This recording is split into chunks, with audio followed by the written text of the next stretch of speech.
Jadi kalau kita ketemu ada orang-orang yang bermusuhan, memberikan perlawanan atau tidak peduli kepada Injil, jangan dipaksakan. Jangan diajak debat. Ini nggak ada gunanya. Kita cari orang-orang yang haus dan lapar akan kebenaran. Ya, jangan ceroboh, jangan kita merayu-rayu orang untuk terima Injil. Kenapa? Nggak ada gunanya. Injil itu nggak murahan. Ini nggak dipaksakan. Saudaraku, kenapa saya bisa cerita ini? Karena dulu saya begitu. Darah muda.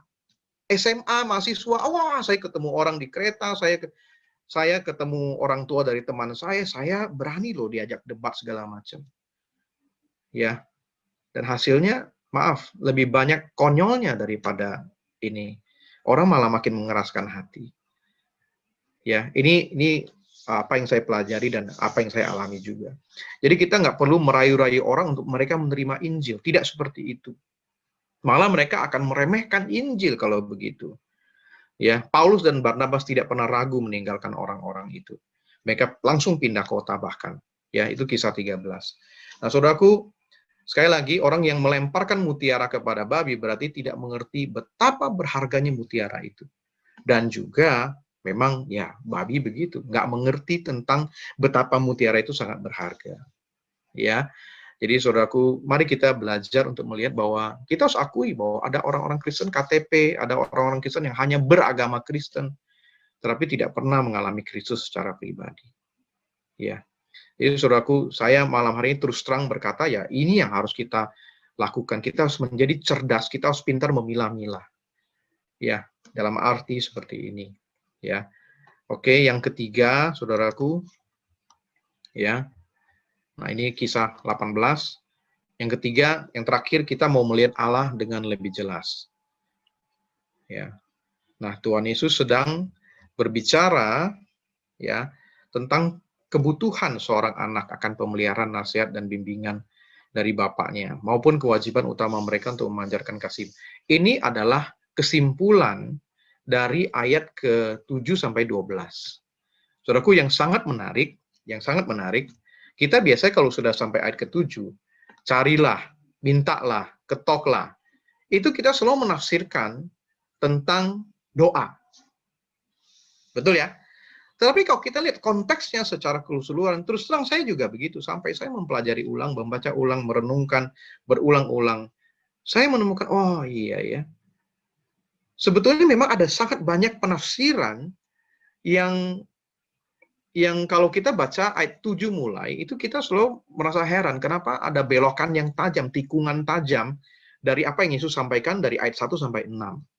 Dari soal menghakimi, soal memilah-milah orang, sekarang tiba-tiba kepada doa. Kok gitu? Apakah memang sesederhana itu? Ya. Nah, setelah saya pelajari, ternyata ada hal yang jauh lebih mendasar daripada sekedar doa. Yaitu tadi, Yesus sedang berbicara tentang kebutuhan seorang anak. Kita, anak-anak Tuhan. Ya. Dan kenapa ini penting? Ya, saudaraku. Ya. Nah, Tuhan Yesus menekankan sebuah kesimpulan yang sangat menarik. Saya ingin kita perhatikan secara jelas. Ya, di ayat ke-11 dikatakan begini, saudaraku. Jadi, kalau ada jadi, berarti ada ayat 7, 8, 9, 10. Betul nggak? Ya. Jadi kesimpulannya di ayat 11, jadi, jika kamu yang jahat tahu tentang memberi pemberian yang baik kepada anak, apalagi Bapamu yang di surga. Ia akan memberikan yang baik kepada mereka yang meminta kepadanya. Menarik, saudaraku. Ayat yang kita pikir tentang doa, meminta, mencari, mengetok, tapi Yesus kesimpulannya, jadi, jika kamu yang jahat tahu memberi pemberian yang baik kepada anak, apalagi Bapamu yang di surga. Jadi penekanan Tuhan Yesus sebenarnya adalah tentang Bapa yang di surga. Ada hubungan ayah, Bapa dengan anak yang Tuhan Yesus itu sedang coba angkat ke permukaan, saudaraku. Kita harus ingat bahwa Allah sebagai Bapa itu adalah topik yang sangat kontroversial pada waktu Tuhan Yesus hidup. Dia yang memperkenalkan konsep itu. Sebelumnya orang selalu takut kepada Tuhan karena Tuhan itu hakim. Perjanjian lama, saudaraku ingat? Tapi Yesus pada waktu dia datang, dia perkenalkan konsep Allah sebagai Bapa. Ya, dan itu kita bisa lihat di Matius pasal 6, ya ayat 26. Pandanglah burung-burung di langit. Terus kemudian ada Bapamu yang di surga. Ya, namun diberi makan oleh Bapamu yang di surga. Jadi ayat pasal 7, pasal 6 ya, ada penekanan-penekanan yang penting dan kita bisa mengambil kesimpulan bahwa sebetulnya yang Tuhan Yesus coba angkat itu adalah hubungan kita dengan Allah itu antara anak, antara Bapa dengan anak. Kita diangkat, diadopsi oleh Tuhan sebagai anak. Saudaraku, jadi ini penting untuk kita mengerti. Ya, jadi secara kontekstual dari pasal 7 ayat 1 sampai ayat 12 ini, yang menarik begini. Kita menemukan kebenaran tentang anugerah. Jadi kita akan mencoba mengerti tentang anugerah ini ketika kita menyadari bahwa kita ini sebenarnya manusia itu rapuh, kita itu sebenarnya seperti pengemis di hadapan Tuhan. Tuhan itu seorang hakim. Kita butuh pengampunan Tuhan. Ya, jadi ada hakim yang akan menghakimi kita. Kita itu bukan orang kaya, kita bukan orang mampu, bukan. Kita seperti pengemis dengan baju yang kotor, yang nggak layak, dan kita sedang bersiap untuk dihakimi, untuk dihukum. Tapi kemudian sang hakim itu turun dari panggung itu, dari mejanya, dia turun, dia pegang kita, dan kemudian dia katakan, hari ini saya mengangkat kamu menjadi anak. Ya. Dan karena kamu anak saya, sekarang mintalah apapun yang kamu mau. Saudara mengerti? Pada hari kita mau dihakimi, hakim itu justru datang kepada kita dan katakan, saya mau kamu jadi anak saya. Mintalah. Ya. Kalau yang lain bisa kasih kamu, saya juga bisa kasih kamu. Ada kebanggaan, ada kepuasan seorang bapak kalau kita mampu untuk memberikan kepada anak kita apa yang mereka inginkan. Betul nggak? Kita orang tua kita mengalami hal seperti itu. Ada kesenangan ketika kita bisa memuaskan apa yang anak-anak kita inginkan. Makanya dikatakan bahwa Bapamu yang di surga itu lebih daripada Bapamu yang jahat yang ada di dalam dunia ini. Ya. Jadi kita mau melihat, men-switch pandangan kita tentang Tuhan. Ya. Supaya kita memiliki pemandangan yang menyeluruh. Ya. Dari apa yang sedang kita pelajari malam hari ini. Dan sebagai penutup bagian ini, saudaraku, ya, nah mari kita lihat bagian ayat 12 ini, itu sebabnya, ya, ketika kita sekarang sampai ke ayat 12, ayat terakhir, dikatakan segala sesuatu yang kamu kehendaki supaya orang perbuat kepadamu, perbuatlah demikian juga kepada mereka, itulah isi seluruh hukum Taurat dan kitab para nabi. Jadi kita dulu selalu berpikir ayat ini terpisah dari ayat-ayat sebelumnya. Saudaraku, ini golden rule, tapi tidak bisa terpisah dari ayat-ayat sebelumnya. Ya, ketika kita menyadari posisi awal kita adalah seperti seorang pengemis yang tidak layak untuk menerima, tetapi kemudian justru sang pengemis itu, kita itu mendapatkan anugerah menjadi anak Bapa.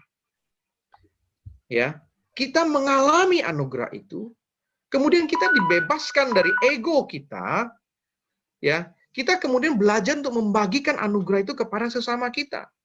Apa yang kita rindukan untuk kita alami, seharusnya kita lakukan kepada sesama kita.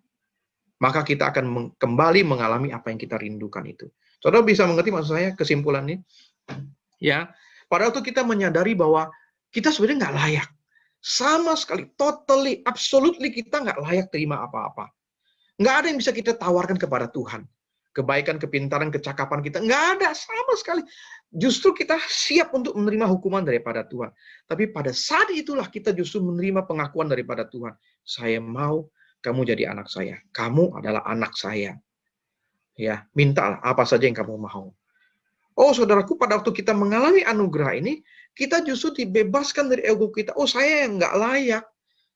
Kok saya bisa terima ini? Pada waktu kita melihat orang lain, kita nggak bisa menghakimi mereka. Ya, nggak bisa. Dan justru kita rindu untuk membagikan apa yang sudah kita terima ini kepada mereka. Perbuatlah ini kepada mereka. Amin. Ya. Jadi ini yang betul-betul saya sangat nikmati Pak Matius pasal 7 ini. Ini adalah kita sudah mendekati klimaks ya daripada khotbah di bukit ini, pasal yang ke-7. Ya. Nah, sebagai penutup saudaraku, karena waktu saya terbatas, ya saya ingin bawa kita kepada penutup. Ada 3 poin yang saya ingin ulangi. Yang pertama, itu sebabnya kita uh, akan mengalami kemerdekaan yang sejati. Ya, saudaraku dengarkan. Pada waktu kita punya pandangan yang utuh tentang diri kita sendiri, tentang orang lain, dan tentang Tuhan, maka kita akan mengalami kemerdekaan sejati di dalam Kristus. Artinya apa? Kita mengerti kebenaran, ya, yang sudah kita pelajari malam ini, maka pandangan kita akan menjadi utuh, visi yang utuh itu, sehingga yang pertama, kita akan dimerdekakan dari membenarkan diri sendiri, dan kecenderungan menghakimi orang lain menjadi kita harus belajar melakukan introspeksi ya atas diri kita senantiasa. Itu yang pertama, kita dimerdekakan, kan kita senang membenarkan diri. Karena kita membenarkan diri, kan kita senang untuk menghakimi orang lain, tunjuk sana, tunjuk sini. Ya, sebaliknya kita kemudian belajar merendahkan diri kita, belajar introspeksi diri. Yang pertama. Yang kedua, ya, kita dimerdekakan dari melakukan kesalahan dalam pekabaran Injil yang membabi buta, yang tidak berbuah, menjadi kita belajar untuk cerdas di dalam kita memilah-milah saat kita berhadapan dengan orang lain.